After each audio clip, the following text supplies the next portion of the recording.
Hi everybody, welcome back to Malayali visions. ഇന്ത്യയിൽ വിവിധ മതവിഭാഗങ്ങൾക്ക് വ്യത്യസ്ത വിവാഹമോചന നിയമങ്ങളാണ് നിലവിലുള്ളത്. ആ വിവാഹമോചന നിയമങ്ങളെക്കുറിച്ചൊരു പരിചയപ്പെടുത്തലാണ് ഈ വീഡിയോ കൊണ്ട് ഉദ്ദേശിക്കുന്നത്. Hindu marriage act 1955, dissolution of Muslim marriage act 1939, Muslim women protection of rights on divorce act 1986, Muslim women protection of rights on marriage 2019, special marriage act 1954, Indian divorce act 1869 എന്നിവയാണ് ആ നിയമങ്ങൾ. വിവാഹമോചനത്തിനുള്ള നടപടിക്രമങ്ങൾ ഓരോ നിയമത്തിലും വ്യത്യസ്തമാണ്. പരസ്പര സമ്മതത്തോടെയും അല്ലാതെയും വിവാഹമോചനം നേടാവുന്നതാണ്. ഇതിൽ ഹിന്ദു മാരേജ് ആക്ട് 1955 ഹിന്ദുക്കൾ, ബുദ്ധമതക്കാർ, ജൈനന്മാർ, സിഖുകാർ എന്നിവർക്കിടയിലെ വിവാഹങ്ങൾ നിയന്ത്രിക്കുന്ന ഒരു പ്രധാന നിയമമാണ്. ഈ നിയമം ഇവർക്കിടയിലെ വിവാഹം, വിവാഹമോചനം, ദത്തെടുക്കൽ, ജീവനാംശം എന്നിവ കൈകാര്യം ചെയ്യുന്നതിന് വേണ്ടിയാണ്. ഹിന്ദു മാരേജ് ആക്ട് സെക്ഷൻ 13 വിവാഹമോചനത്തിനുള്ള വിവിധ കാരണങ്ങൾ വ്യക്തമാക്കുന്നു.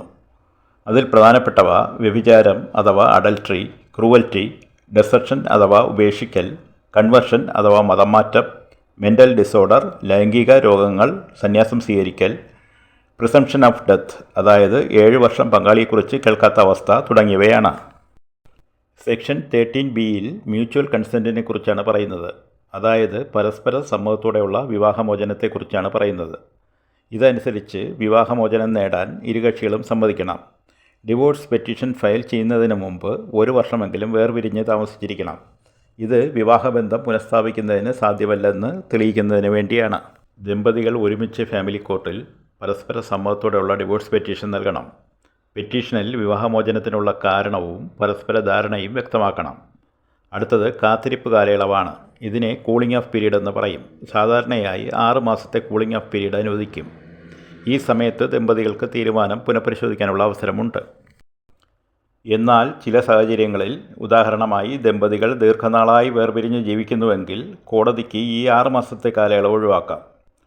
കൂളിംഗ് ഓഫ് പീരീഡ് മാൻഡേറ്ററി അല്ലെന്ന് സുപ്രീം കോടതി റൂൾ ചെയ്തിട്ടുണ്ട്.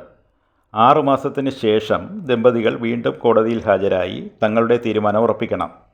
2 പേർക്കും അപ്പോഴും വിവാഹമോചനം വേണമെന്ന് തോന്നുന്നുവെങ്കിൽ കോടതി വിവാഹമോചനം അനുവദിക്കും. കുട്ടികളുടെ സംരക്ഷണം, ജീവനാംശം, പ്രോപ്പർട്ടി ഡിവിഷൻ എന്നിവയിൽ ധാരണയുണ്ടായിരിക്കുകയും അപേക്ഷയിൽ വ്യക്തമാക്കുകയും ചെയ്തിരിക്കണം. സെക്ഷൻ 13(b) പ്രകാരം വിവാഹമോചനം ലഭിക്കണമെങ്കിൽ നിർബന്ധമായും പരസ്പര സമ്മതം ഉണ്ടായിരിക്കണം. ഒരാൾക്ക് മാത്രം വിവാഹമോചനം വേണമെങ്കിൽ സെക്ഷൻ 13 മറ്റ് വകുപ്പുകൾ പ്രകാരം ക്രൂവൽറ്റി, അഡൽട്ടറി തുടങ്ങിയവയെ അടിസ്ഥാനമാക്കി അപേക്ഷിക്കേണ്ടി വരും. ഇതിനെ കണ്ടസ്റ്റഡ് ഡിവോഴ്സ് എന്നാണ് സാധാരണ പറയുന്നത്. ഇവിടെ ഭാര്യയോ ഭർത്താവോ മാത്രമാണ് വിവാഹമോചനത്തിന് കോടതിയെ സമീപിക്കുന്നത്.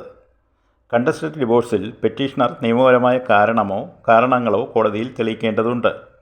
പെറ്റീഷണർ തൻ്റെ വാദങ്ങൾ തെളിവ് സഹിതം കോടതിയിൽ സമർപ്പിക്കണം.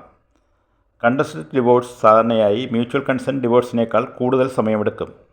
കാരണം ഇതൊരു ലീഗൽ ഫൈറ്റാണ്. കേസിൻ്റെ സങ്കീർണത അനുസരിച്ച് മാസങ്ങളോ വർഷങ്ങളോ ചിലപ്പോൾ എടുത്തേക്കാം. ഹിന്ദു മാരേജ് ആക്ട് അനുസരിച്ചുള്ള വിവാഹമോചനത്തിൽ കൗൺസിലിങ്ങും മീഡിയേഷനും പ്രധാനപ്പെട്ട ഘടകങ്ങളാണ്. വിവാഹബന്ധം വേർപെടുത്താൻ ആഗ്രഹിക്കുന്ന ദമ്പതികൾക്ക് കോടതി നിർദ്ദേശിക്കുന്ന ഒരു പ്രക്രിയയാണ് കൗൺസിലിംഗ്. വിവാഹമോചനത്തിനുള്ള ഹർജി ഫയൽ ചെയ്തതിന് ശേഷം കോടതി കൗൺസിലിംഗ് നിർദ്ദേശിക്കും. കൗൺസിലിങ്ങിൽ കൗൺസിലർമാർ ദമ്പതികളുമായി സംസാരിച്ച് അവരുടെ പ്രശ്നങ്ങൾ മനസ്സിലാക്കാനും പരിഹരിക്കാനും ശ്രമിക്കും. വിവാഹബന്ധം വീണ്ടും ഒന്നിപ്പിക്കാൻ സാധിക്കുമോ എന്ന് പരിശോധിക്കുകയും അതിനുള്ള സഹായങ്ങൾ നൽകുകയും ചെയ്യും. കക്ഷികൾ തമ്മിലുള്ള തർക്കങ്ങൾ സൗഹാർദ്ദപരമായി പരിഹരിക്കാൻ സഹായിക്കുന്ന ഒരു പ്രക്രിയയാണ് മീഡിയേഷൻ. കൗൺസിലിംഗ് പോലെ തന്നെ കോടതിക്ക് മീഡിയേഷനും നിർദ്ദേശിക്കാവുന്നതാണ്. മീഡിയേറ്റർ ഇരുകക്ഷികളുമായി സംസാരിച്ച് അവരുടെ പ്രശ്നങ്ങൾ പരിഹരിക്കാൻ ശ്രമിക്കും. വിവാഹമോചനവുമായി ബന്ധപ്പെട്ട സാമ്പത്തിക കാര്യങ്ങൾ, കുട്ടികളുടെ സംരക്ഷണം തുടങ്ങിയ വിഷയങ്ങളിൽ ഒത്തുതീർപ്പുണ്ടാക്കാൻ മീഡിയേഷൻ സഹായകരമാണ്. ഹിന്ദു മാരേജ് ആക്ട് സെക്ഷൻ 9 ഒരു പ്രധാനപ്പെട്ട വകുപ്പാണ്. ഇതിലാണ് ദാമ്പത്യാവകാശം പുനഃസ്ഥാപിക്കൽ അഥവാ റെസ്റ്റിറ്റ്യൂഷൻ ഓഫ് കോൺജുഗൽ റൈറ്റ്സിനെ കുറിച്ച് പറയുന്നത്. ഇതനുസരിച്ച് വിവാഹിതരായ ദമ്പതികളിൽ ഒരാൾ ന്യായമായ കാരണങ്ങളില്ലാതെ മറ്റേയാളെ ഉപേക്ഷിച്ചു പോയാൽ ഉപേക്ഷിക്കപ്പെട്ട വ്യക്തിക്ക് കോടതിയെ സമീപിച്ച് ഒരു ഉത്തരവ് നേടാൻ സാധിക്കും. ഈ ഉത്തരവിലൂടെ ഉപേക്ഷിച്ചുപോയ വ്യക്തിയെ തിരികെ വന്ന് ദാമ്പത്യ ജീവിതം നയിക്കാൻ കോടതി നിർദ്ദേശിക്കും. ഇതിനെയാണ് ദാമ്പത്യ അവകാശങ്ങൾ പുനഃസ്ഥാപിക്കൽ അഥവാ റെസ്റ്റിറ്റ്യൂഷൻ ഓഫ് കോൺജുഗൽ റൈറ്റ്സ് എന്ന് പറയുന്നത്. മുസ്ലിം വിവാഹമോചനം വളരെ വിപുലവും സങ്കീർണവുമാണ്. അതിലുപരി മതാധിഷ്ഠിതവുമാണ്. അതിൽ പ്രധാനപ്പെട്ടവയെക്കുറിച്ച് മാത്രം പറയാം. മുസ്ലിം വ്യക്തി നിയമത്തിൽ വിവാഹമോചനം 2 തരത്തിലുണ്ട്. ഒന്ന് കോടതി മുഖേനയുള്ള ജുഡീഷ്യൽ ഡിവോഴ്സും മറ്റൊന്ന് കോടതിക്ക് പുറത്തുള്ള എക്സ്ട്രാ ജുഡീഷ്യൽ ഡിവോഴ്സുമാണ്. എക്സ്ട്രാ ജുഡീഷ്യൽ ഡിവോഴ്സുകളിൽ അതിനെ സാധൂകരിക്കാൻ കോടതിയുടെ ഡിക്ലറേഷൻ ആവശ്യമാണ്. The dissolution of Muslim marriages act 1939 പ്രകാരം മുസ്ലിം സ്ത്രീകൾക്ക് കോടതി മുഖേന ഡിവോഴ്സ് നേടാൻ കഴിയും. ഇതനുസരിച്ച് ഭർത്താവിനെ 4 വർഷമായി കാണാതിരിക്കുക, 2 വർഷമായി ഭാര്യയെ സംരക്ഷിക്കാതിരിക്കുക, ഭർത്താവ് 7 വർഷം തടവിന് ശിക്ഷിക്കപ്പെട്ട് ജയിലിലാകുക, ഭർത്താവിന് ലൈംഗിക ശേഷി ഇല്ലാതിരിക്കുക, ലെപ്രസി തുടങ്ങിയ മാറാവ്യാധികൾ ഉണ്ടായിരിക്കുക, ഭർത്താവിന് മാനസികാസുഖം ഉണ്ടായിരിക്കുക, ഭാര്യയെ നിരന്തരമായി ഉപദ്രവിക്കുക, ഭർത്താവ് ഇസ്ലാം മതത്തിന് വിരുദ്ധമായ കാര്യങ്ങൾ ചെയ്യുക തുടങ്ങിയ കാരണങ്ങളാൽ മുസ്ലിം സ്ത്രീകൾക്ക് വിവാഹമോചനത്തിന് കോടതിയെ സമീപിക്കാം. കോടതിയുടെ ഇടപെടലില്ലാതെ പരമ്പരാഗതമായോ മതപരമായോ വിവാഹമോചനം തേടുന്നതിനെയാണ് എക്സ്ട്രാ ജുഡീഷ്യൽ ഡിവോഴ്സ് എന്ന് പറയുന്നത്. മുസ്ലിം വ്യക്തി നിയമത്തിൽ എക്സ്ട്രാ ജുഡീഷ്യൽ ഡിവോഴ്സിന് നിയമ സാധുതയുണ്ട്. മുസ്ലിം വ്യക്തി നിയമത്തിൽ എക്സ്ട്രാ ജുഡീഷ്യൽ ഡിവോഴ്സുകളിൽ പ്രധാനപ്പെട്ടവയെക്കുറിച്ച് പറയാം. ആദ്യത്തേത് തലാഖാണ്. ഇവിടെ ഭർത്താവ് ഏകപക്ഷീയമായി ഭാര്യയെ വിവാഹമോചനം ചെയ്യുന്ന രീതിയാണ്. തലാഖ് ചൊല്ലുമ്പോൾ ഇസ്ലാമിക നിയമപ്രകാരമുള്ള ശരിയായ നടപടിക്രമങ്ങൾ പാലിക്കണം. 3 തവണ തലാഖ് ചൊല്ലുന്ന രീതിയും അതിനിടയിലെ ഇദ്ദ കാലയളവും ശ്രദ്ധിക്കണം. സ്ത്രീകളുടെ 3 മെൻസ്റ്റുറൽ പീരീഡ് അഥവാ ആർത്തവചക്രമാണ് ഇദ്ദ എന്ന് പറയുന്നത്. എന്നാൽ 2019 പാസാക്കിയ മുസ്ലിം women protection of rights on marriage act അനുസരിച്ച് മുത്തലാഖ് അഥവാ തലാഖ് ഇ ബിദ്ദത്ത് നിയമവിരുദ്ധമാണ്. മുത്തലാഖ് എന്നത് ഒരു സമയം തന്നെ 3 തവണ തലാഖ് ചൊല്ലി ഭാര്യയെ ഉപേക്ഷിക്കുന്ന രീതിയാണ്. 2017 Shayara Bano versus union of India എന്ന കേസിൽ സുപ്രീം കോടതി ഇൻസ്റ്റൻറ്റ് തലാഖായ തലാഖ് ഇ ബിദ്ദത്ത് ഭരണഘടനാ വിരുദ്ധം എന്ന് ഡിക്ലെയർ ചെയ്തിട്ടുണ്ട്. തുടർന്ന് 2019 Muslim women protection of rights on marriage ആക്ടിൽ തലാഖ് ഇ ബിദ്ദത്ത് നിരോധിച്ചിട്ടുണ്ട്. 3 വർഷം വരെ തടവും പിഴയും ലഭിക്കാവുന്ന കുറ്റമാണിത്. മുസ്ലിം വ്യക്തി നിയമപ്രകാരം തലാഖിൻ്റെ മറ്റു രൂപങ്ങളായ തലാഖ് ഇ അഹ്സൻ, തലാഖ് ഇ ഹസൻ തുടങ്ങിയവ നിയമസാധുത ഉള്ളതാണ്. എക്സ്ട്രാ ജുഡീഷ്യൽ ഡിവോഴ്സിൽ അടുത്തത് ഖുൽ ആണ്. ഇവിടെ ഭാര്യ ഭർത്താവിന് മഹർ ഉൾപ്പെടെയുള്ള ഭർത്താവ് നൽകിയ വസ്തുക്കൾ തിരികെ നൽകി വിവാഹമോചനം നേടുന്ന രീതിയാണ്. ഖുൽ വഴി വിവാഹമോചനം നേടുമ്പോൾ ഇരുകക്ഷികളും പരസ്പരം സമ്മതിക്കുകയും രേഖാമൂലം കരാർ ഉണ്ടാക്കുകയും വേണം. അടുത്തത് മുബാരത്താണ്. ഭാര്യയും ഭർത്താവും പരസ്പരം സമ്മതത്തോടെ വിവാഹമോചനം നേടുന്ന രീതിയാണിത്. സാമ്പത്തിക ഇടപാടുകൾ, മഹർ, ജീവനാംശം, കുട്ടികളുടെ സംരക്ഷണം തുടങ്ങിയ കാര്യങ്ങളിൽ ഇരുകക്ഷികളും പരസ്പര ധാരണയിൽ എത്തേണ്ടതുണ്ട്. കൂടാതെ ഇവിടെയും വിവാഹമോചനം കഴിഞ്ഞ് ഇദ്ദ കാലയളവ് പാലിക്കേണ്ടതുണ്ട്. എക്സ്ട്രാ ജുഡീഷ്യൽ ഡിവോഴ്സിന് നിയമപരമായ സാധുത ലഭിക്കാൻ ചില സാഹചര്യങ്ങളിൽ കോടതിയുടെ ഡിക്ലറേഷൻ ആവശ്യമാണ്. മുസ്ലിം വ്യക്തി നിയമപ്രകാരം തലാഖ്, ഖുല, മുബാറത്ത് തുടങ്ങിയ മാർഗങ്ങളിലൂടെ വിവാഹമോചനം നേടാമെങ്കിലും ചില സന്ദർഭങ്ങളിൽ കോടതിയുടെ അംഗീകാരം ആവശ്യമായി വരും. വിവാഹമോചനവുമായി ബന്ധപ്പെട്ട് ജീവനാംശം, സ്വത്തവകാശം, കുട്ടികളുടെ സംരക്ഷണം തുടങ്ങിയ നിയമപരമായ അവകാശങ്ങൾ സംരക്ഷിക്കാൻ കോടതിയുടെ ഡിക്ലറേഷൻ ആവശ്യമാണ്. പാസ്പോർട്ട്, വിസ, മറ്റ് ഔദ്യോഗിക രേഖകൾ എന്നിവയിൽ സ്റ്റാറ്റസ് രേഖപ്പെടുത്താനും കോടതിയുടെ ഡിക്ലറേഷൻ ആവശ്യമായി വരും. ഇനി മുസ്ലിം women protection of rights on divorce act 1986 എന്താണെന്ന് നോക്കാം. ഈ നിയമം വിവാഹമോചനം നേടിയ മുസ്ലിം സ്ത്രീകൾക്ക് ചില അവകാശങ്ങൾ നൽകുന്നു. ഇതനുസരിച്ച് വിവാഹമോചനം നേടിയ സ്ത്രീകൾക്ക് ജീവനാംശം നൽകുക, മക്കളുടെ സംരക്ഷണം ഉറപ്പാക്കുക, അവരുടെ മഹർ അതായത് വിവാഹ സമയത്ത് നൽകിയ പണം അല്ലെങ്കിൽ സ്വത്ത് തിരികെ നൽകുക തുടങ്ങിയ കാര്യങ്ങൾ ഉൾപ്പെടുന്നു. അതുകൂടാതെ വിവാഹമോചനം നേടിയ മുസ്ലിം സ്ത്രീകൾക്ക് ഇദ്ദ കാലയളവിൽ ജീവനാംശം നൽകാൻ ഭർത്താവിന് ബാധ്യതയുമുണ്ട്.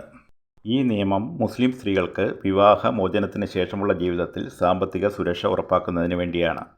1985 ഷാബാനോ കേസിന് ശേഷമുണ്ടായ പ്രതിഷേധങ്ങളെ തുടർന്ന് രാജീവ് ഗാന്ധി ഗവൺമെൻറ് പാസാക്കിയ നിയമമാണിത്.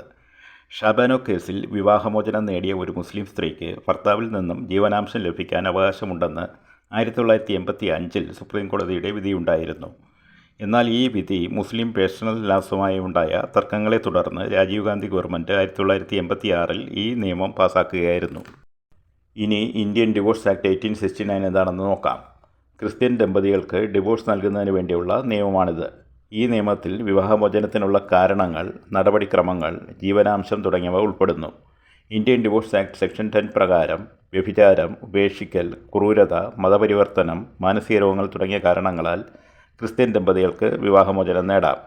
വിവാഹമോചനത്തിനുള്ള കാരണങ്ങൾ തെളിയിക്കുന്ന രേഖകൾ കോടതിയിൽ ഹാജരാക്കണം. വിവാഹമോചനത്തിന് ശേഷം ജീവനാംശം നൽകാൻ കോടതിക്ക് ഉത്തരവിടാവുന്നതാണ്. Indian divorce act section 10A പരസ്പര സമ്മതത്തോടെയുള്ള വിവാഹമോചനത്തെക്കുറിച്ചാണ് പറയുന്നത്.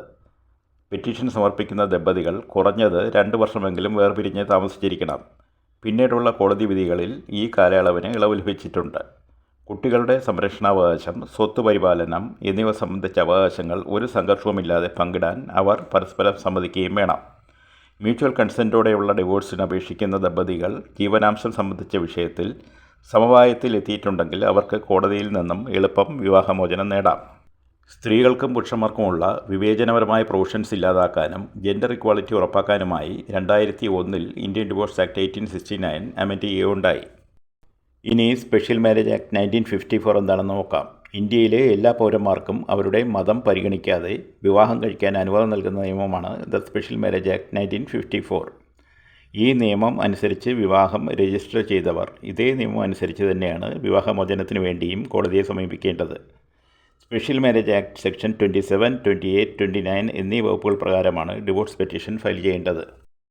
സ്പെഷ്യൽ മാരേജ് ആക്ട് സെക്ഷൻ 27 പ്രകാരം adultery, cruelty, desertion, mental disorder, separation, നിലവിലെ പങ്കാളി അറിയാതെ മറ്റൊരു കല്യാണം കഴിക്കൽ എന്നിവ ഡിവോഴ്സിന് കാരണങ്ങളാണ്. മറ്റ് വിവാഹമോചന നിയമങ്ങളിൽ ഉള്ളതുപോലെ ഇവിടെയും പരസ്പര സമ്മതത്തോടെയുള്ള ഡിവോഴ്സ് സാധ്യമാണ്. സെക്ഷൻ 28 പ്രകാരം ഭാര്യയും ഭർത്താവും പരസ്പരം യോജിച്ച് മ്യൂച്വൽ ഡിവോഴ്സിന് പെറ്റീഷൻ കൊടുക്കാം. അതിനായി വിവാഹം കഴിഞ്ഞ് 1 വർഷമെങ്കിലും പൂർത്തിയായിരിക്കണം. 1 വർഷമായി ഒരുമിച്ച് ജീവിക്കാതെ ഇരിക്കണം. ഇനി ഒരുമിച്ച് ജീവിക്കാൻ കഴിയില്ലെന്ന് ഇരുവർക്കും തോന്നണം. മ്യൂച്വൽ ഡിവോഴ്സിൽ കോടതി ആദ്യം 6 മാസം കൂളിംഗ് ഓഫ് പീരിയഡ് നൽകാറുണ്ട്. ഇത് ഒഴിവാക്കാൻ കോടതിയിൽ അപേക്ഷിക്കാം. കണ്ടസ്റ്റഡ് ഡിവോഴ്സുകളിൽ ക്രൂവൽറ്റി, അഡൽട്ടറി തുടങ്ങിയവയ്ക്ക് ഫോട്ടോ, മെഡിക്കൽ റിപ്പോർട്ട്, സാക്ഷികൾ തുടങ്ങിയ തെളിവുകൾ ഹാജരാക്കേണ്ടി വരും. സെക്ഷൻ 29 അനുസരിച്ച് വിവാഹം രജിസ്റ്റർ ചെയ്ത് 1 വർഷം കഴിഞ്ഞ് ഡിവോഴ്സ് പെറ്റീഷൻ ഫയൽ ചെയ്യാൻ കഴിയൂ. എന്നാൽ ഒഴിച്ചുകൂടാൻ പറ്റാത്ത സാഹചര്യങ്ങളിൽ അത് ഒഴിവാക്കാൻ കോടതിക്ക് അപേക്ഷ നൽകാം. തെളിവുകളും വാദങ്ങളും പരിഗണിച്ച് കോടതി ഡിവോഴ്സ് അനുവദിക്കുകയോ നിരസിക്കുകയോ ചെയ്യും. കേരളം ഉയർന്ന സാക്ഷരതാ നിരക്കും സാമൂഹ്യ പുരോഗതിയുമുള്ള സംസ്ഥാനമായി അറിയപ്പെടുന്നുണ്ടെങ്കിലും ഇവിടെ വിവാഹമോചന നിരക്ക് താരതമ്യേന ഉയർന്നതാണ്. സാമൂഹിക മാറ്റങ്ങൾ, സ്ത്രീകളുടെ വിദ്യാഭ്യാസവും സാമ്പത്തിക സ്വാതന്ത്ര്യവും, പരമ്പരാഗത കുടുംബമൂല്യങ്ങളിൽ വന്ന മാറ്റങ്ങൾ എന്നിവ ഇതിന് കാരണങ്ങളാണ്. ഇന്ത്യയിൽ ഏറ്റവും കൂടുതൽ വിവാഹമോചന നിരക്ക് രേഖപ്പെടുത്തിയ സംസ്ഥാനങ്ങളിൽ കേരളം മുൻനിരയിലാണ്. ഏതു വിഭാഗത്തിലായാലും ഇനിയും കൂടുതൽ വിവാഹബന്ധങ്ങൾ തകരാതിരിക്കട്ടെ. അതിനായി ദമ്പതികൾ പരസ്പരം മനസ്സിലാക്കാനും സ്നേഹിക്കാനും ശ്രമിക്കുക. ജീവിതത്തിൻ്റെ ദൈർഘ്യം വളരെ കുറവാണെന്ന് മനസ്സിലാക്കുക. ഈ വീഡിയോ നിങ്ങൾക്ക് ഉപകാരപ്രദമായെങ്കിൽ ലൈക്ക് ചെയ്യുക, ഷെയർ ചെയ്യുക, ചാനൽ സബ്സ്ക്രൈബ് ചെയ്യുക. Until next time, take care.